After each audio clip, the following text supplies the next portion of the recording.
Hello বন্ধুরা, সবাই কেমন আছো বলো।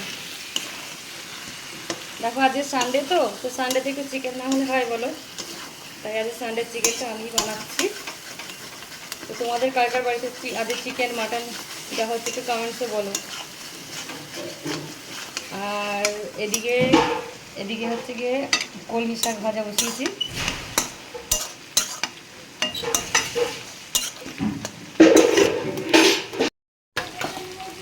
চিকেনটা কষা হয়ে গেছে, এবার আমি আলুটা দিয়ে দেবো।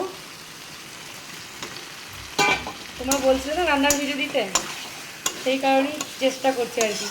আসলে বাবার বাড়িতে আছি না, তো মা রান্না করে, দিদি করে, দিদি যখন আসে তো রান্নার দিকটা আমাকে আর কি সামলাতেই হয় না।